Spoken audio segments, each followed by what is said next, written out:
कई महीनों से दुनिया एक ही सवाल पूछ रही है, रूस और यूक्रेन के बीच चल रही जंग आखिर कब थमेगी। अब इसी बीच मॉस्को से आई एक देर रात की खबर ने अंतर्राष्ट्रीय राजनीति में हलचल मचा दी है। रूसी राष्ट्रपति व्लादिमीर पुतिन और अमेरिका के कुछ शीर्ष दूत जो अमेरिकी राष्ट्रपति डोनाल्ड ट्रंप से जुड़े बताए जा रहे हैं, इनके बीच लगभग 4 घंटे तक बंद कमरे में बातचीत हुई। ये बैठक इसलिए भी खास मानी जा रही है क्योंकि पिछले लंबे समय से दोनों देशों के बीच किसी भी तरह की सीधी और गंभीर बातचीत ठप पड़ी थी। इसके बाद ये अटकलें तेज हो गई हैं कि शायद रूस यूक्रेन युद्ध किसी बड़े मोड़ की तरफ बढ़ रहा है। तो सवाल वही है, क्या ये बातचीत युद्ध के अंत की शुरुआत है? इस रिपोर्ट में देखिए।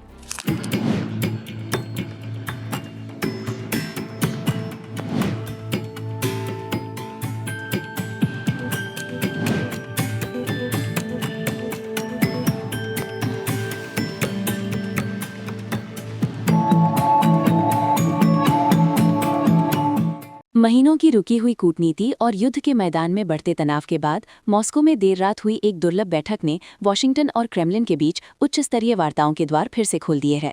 रूसी राष्ट्रपति व्लादिमीर पुतिन ने राष्ट्रपति डोनाल्ड ट्रंप से जुड़े अमेरिकी दूतों के साथ लगभग 4 घंटे तक बैठक की, जिसे मॉस्को ने गंभीर, रचनात्मक और बहुत स्पष्ट बताया है।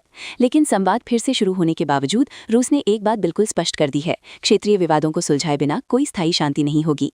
क्रेमलिन के सहायक यूरी उशाकोव के अनुसार इन वार्ताओं ने रूस के महीनों पुराने रुख को और मजबूत किया है कि सीमाएं और क्षेत्रीय नियंत्रण ही केंद्रीय मुद्दा है। उशाकोव ने कहा कि मॉस्को एंकरेज ट्रंप पुतिन शिखर सम्मेलन में पहली बार चर्चा किए गए ढांचे के प्रति प्रतिबद्ध है और जोर दिया कि भूमि पर समझौते के बिना कूटनीति सफल नहीं हो सकती।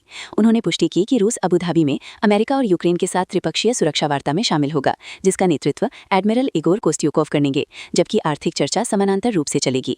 लंबी बैठक के बावजूद रूसी अधिकारियों ने किसी बड़ी सफलता की घोषणा करने से परहेज किया। इसके बजाय उन्होंने निरंतरता पर जोर देते हुए कहा कि रूस अपनी मांगों के पूरा होने तक अपने विशेष सैन्य अभियान के उद्देश्यों को पूरा करना जारी रखेगा। संदेश स्पष्ट था, कूटनीति जारी रह सकती है, लेकिन युद्ध के मैदान पर दबाव कम नहीं होगा।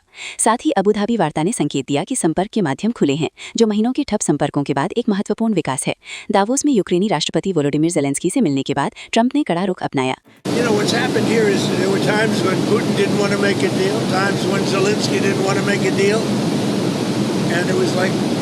Opposite times. Now I think they both want to make a deal, but we'll find out. Did something change that makes you think that Putin and Zelensky now are serious about it? I don't make any predictions.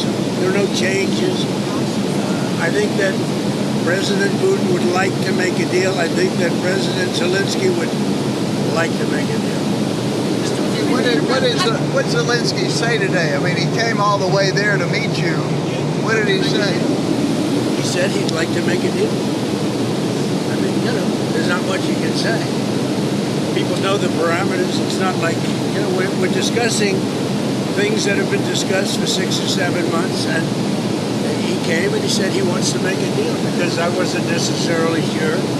I think he should want to make a deal. It's pretty tough. It's really tough on the people of Ukraine. I'll tell you that. Mr. President, how they live without heat, where it's 20 degrees below zero, it's very cold.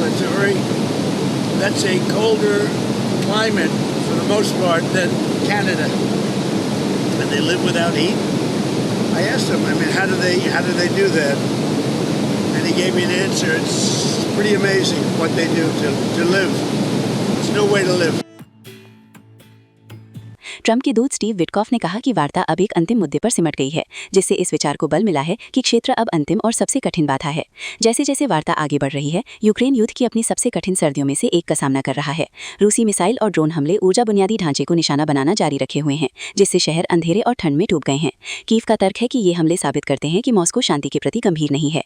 रूस इस दावे को सिरे से खारिज करता है और इसके बजाय युद्ध के मैदान में अपनी बढ़त का हवाला देता है। मॉस्को बैठक प्रगति का संकेत है, लेकिन समाधान का नहीं।